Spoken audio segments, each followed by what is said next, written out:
Halo semuanya, selamat datang kembali di Perisai Iman. Masih bersama dengan saya Victor. Di Jawab Alkitab kali ini, kita akan membahas mengenai apa ya yang sebenarnya terjadi kepada Ismail setelah ia diusir oleh Abraham. Seperti yang kita tahu, Ismail adalah anak daripada Abraham dan juga Hagar, hamba perempuan Sarah yang diberikan Sarah kepada Abraham untuk menjadi istri dan melahirkan anak untuknya. Ismail memiliki arti yaitu adalah Tuhan mendengar.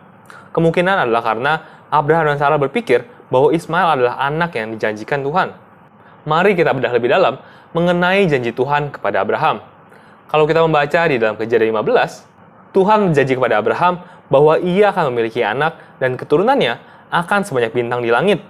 Namun seiring berjalannya waktu, janji Tuhan seakan tidak pernah datang dan akhirnya Sarah membuat suatu rencana yang disetujui oleh Abraham, di mana dia memberikan hamba perempuannya yang bernama Hagar kepada Abraham.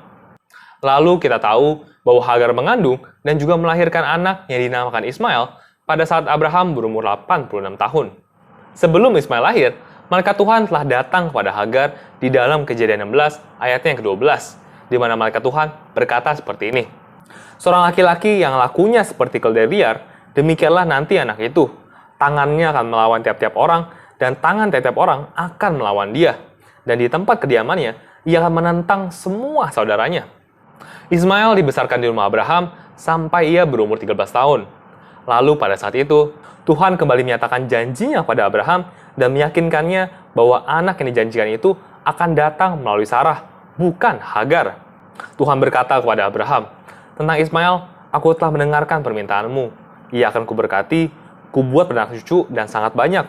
Ia akan memperanakan 12 raja, dan aku akan membuatnya menjadi bangsa yang besar." Sebagai simbol dari perjanjian ini, baik Abraham dan juga Ismail disunat pada hari itu. Setahun setelahnya, pada saat Abraham berumur 100 tahun, Sarah akhirnya melahirkan Ishak. Dan pada saat Ishak berumur sekitar 2-3 tahun, Abraham mengadakan pesta makan. Dan pada saat itu, Ismail berusia sekitar 16 tahun. Dalam pesta itu, Ismail mencemooh Ishak dan akhirnya membuat Sarah marah. Lalu Sarah meminta kepada Abraham untuk mengusir Hagar dan juga Ismail. Sarah tidak mau Ismail memiliki bagian dalam warisan yang dimiliki oleh Ishak. Abraham merasa kurang nyaman bahwa harus mengusir Ismail. Lalu Tuhan mendatangi Abraham dan berkata kepada dia di Kejadian 21 ayat yang ke-12. Mari kita baca. Tetapi Allah berfirman kepada Abraham, "Janganlah sebal hatimu karena hal anak dan budakmu itu. Dalam segala yang dikatakan Sarah kepadamu, haruslah engkau mendengarkannya. Sebab yang akan disebut keturunanmu, ialah yang berasal dari Ishak." Setelah itu, Abraham memberikan Hagar makanan dan juga minuman, lalu mengusir ia dan juga Ismail. Setelah itu, kita melihat bahwa Hagar dan juga Ismail mengembara di gurun Beersheba.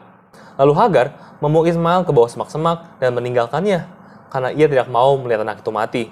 Di saat Hagar duduk dan menangis, malaikat Tuhan datang dan menghibur Hagar, dan berkata kepadanya bahwa Ismail akan dijadikannya bangsa yang besar. Alkitab mencatat bahwa setelah itu Ismail tumbuh besar di padang gurun Paran, di mana di situ ia menjadi pemanah dan juga menikahi seorang wanita dari Mesir.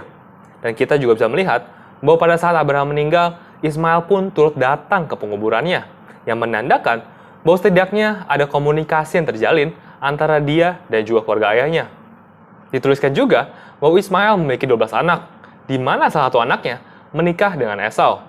Ismail hidup sampai umur 137 tahun, dan dituliskan bahwa keturunan Ismail tinggal di dekat batas timur dari Mesir dan berseteru dengan sesama saudaranya. Oke guys, sekian dulu buat episode kali ini. Semoga episode kali ini bisa membantu kalian semua ya. Jangan lupa like video ini kalau kalian suka, jangan lupa juga share ke teman-teman kalian semua, serta komen kalau ada hal-hal yang kita bisa diskusikan bersama, dan jangan lupa juga buat subscribe serta nyalakan loncengnya ya, supaya kamu semua gak ketinggalan video-video selanjutnya. So thank you guys for watching, see you in the episode, Tuhan Yesus memberkati.